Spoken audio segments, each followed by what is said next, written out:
Welcome welcome. जो भी इंसान इस समय से सुन रहा है, मैं आपको बता रहा हूँ, आने वाले 5 से 6 मिनट आपके लिए बहुत ही ज़्यादा ट्रांसफॉर्मेटिंग रहने वाले हैं, क्योंकि आज कुछ ऐसा आपको समझ में आएगा which is very very important. और मुझे ऐसा लगता है हर एक इंसान को ये जानना बहुत ज़रूरी है। टॉपिक है अनकंडीशनल लव। पहली बार तो इसे सुन के ऐसा लगता है कि यार अनकंडीशनल लव मतलब प्यार करते समय कोई कंडीशन ना रहे। समझते हैं क्या होता है।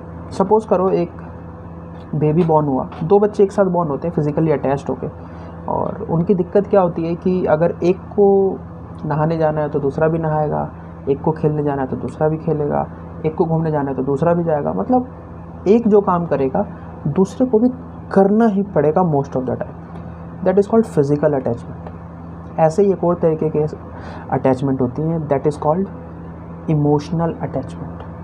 ये जानना बहुत इंपॉर्टेंट है कि आखिर ये है क्या। बेसिकली इसका मतलब होता है कि my mind is connected to your mind. अब देखो इसका कितना बड़ा फ्लो है और इससे कितनी सारी मिसकंसेप्शंस होती हैं। My mind is connected to your mind. Suppose करो आपके घर में आपके जो फैमिली के बड़े मेम्बर, सपोज़ आपके पापा मम्मी, दोनों में से कोई भी घर आती हैं और उनको किसी बात से बहुत गुस्से में है, किसी बात से बहुत एंगर में है, और घर आके आपको, आप मान लो आप 12th क्लास के 10th क्लास के बच्चे, और आपसे बोलते चलो जाओ पढ़ाई करो। तो अभी तो मैंने पढ़ाई करी नहीं, चलो अभी जाओ अभी पढ़ाई करो। आपके अंदर भी ना एक गुस्सा बनने लगेगा, आपके अंदर भी एक एंगर आने लगेगा। रीज़न बीइंग क्यों? क्योंकि उनके एंगर ने आपके अंदर के एंगर को डेवलप किया। अब आपको इस बात पे गुस्सा आ रहा है कि वो उनसे आपसे इस तरीके से क्यों बात कर रहे हैं, अभी क्यों कर रहे हैं, मुझसे इस तरीके से बात मत करो। इसकी वजह से क्यों? क्योंकि आपका mind is connected to your mind. कई बार ऐसा होता है कि हमें किसी बात पे बहुत ज़्यादा गुस्सा आ रहा होता है, किसी बात से हम परेशान होते हैं, हम अपने घर में अपने फैमिली मेम्बर को ना बताकर किसी स्ट्रेंजर को बता देते हैं। बहुत मोस्ट ऑफ द टाइम लोगों को साइकाइट्रिस्ट की ज़रूरत पड़ती है। क्यों? क्योंकि जब हम किसी स्ट्रेंजर को बता रहे होते हैं ना, तब कोई इमोशनल बॉन्ड नहीं होता, तब कोई आपस में कोई प्री जजमेंट नहीं होता। वो इंसान सिर्फ सुन रहा होता है, क्योंकि उसे पता ही नहीं कि मैं कौन हूँ, क्या हूँ, किस तरह की बात करता हूँ। And sometime we want this kind of entertainment, कि यार बस कोई हमें सुन ले, हमें कोई सलाह ना दे। हमें बहुत सलाह मिल गया है, मेरे साथ जो बीत रही है एटलीस्ट सुन तो ले। ऐसा मगर हम हमारी फैमिली मेम्बर से हम ऐसा एक्सपेक्ट नहीं करते, just because of same thing, and that is attachment, emotional attachment. हम स्ट्रेंजर से क्यों बात कर लेते जानते हो? क्योंकि स्ट्रेंजर के साथ हमारा कोई बॉन्ड नहीं है। सोचो सेम ऐसा ही अगर मेरी फैमिली के साथ भी हो, मेरे रिलेटिव्स के साथ भी हो, कि मैं किसी बात पे गुस्सा हूँ तो वो और ज़्यादा पावरफुल हो जाए, या वो किसी बात पे गुस्सा है तो आई एम कंट्रोल, मेरा मुझे खुद पे कंट्रोल है, मैं उसकी बात से ना गुस्सा होऊंगा ना खुश होऊंगा किसी बात से कोई, बल्कि मैं अपने अंदर इतनी एनर्जी डेवलप करूँगा कि मैं उसके, अगर वो गुस्से में है, एंजाइटी में है, तो उसको शांत कर सकूँ।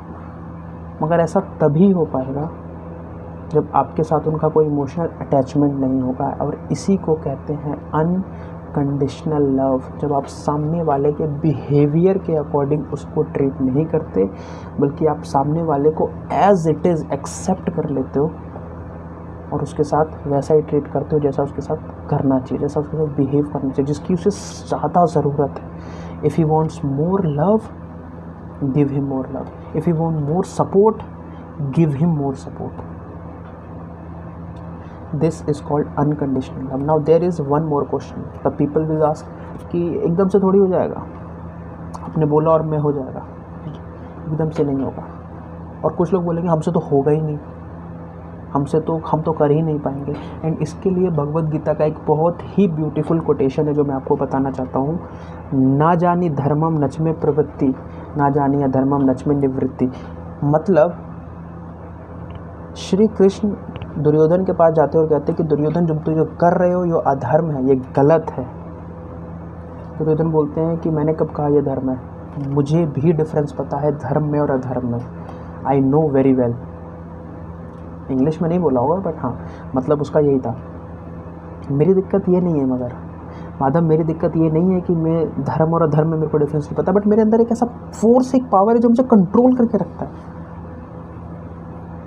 यही सवाल अर्जुन से पूछा गया, अर्जुन ने भी सेम आंसर कि मेरे अंदर भी एक ऐसा पावर है जो मुझे कंट्रोल करके रखता है, एंड माधव मुझे बताओ कि कैसे इसका सोल्यूशन निकाला जाए। यहाँ से सीखने वाली बात क्या है कि बहुत सारे लोगों का जो एटीट्यूड होता है ना, वो सिर्फ यही होता है कि बस प्रॉब्लम को बस कमिट कर दिया कि हाँ ये प्रॉब्लम है।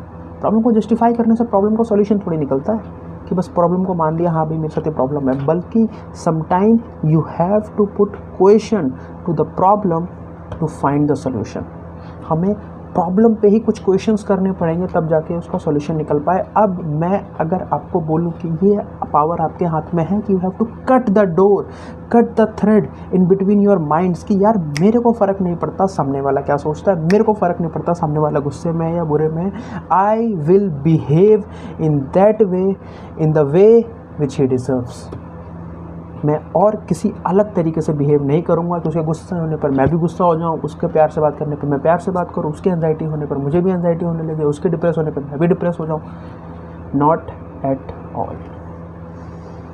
So this is called unconditional love.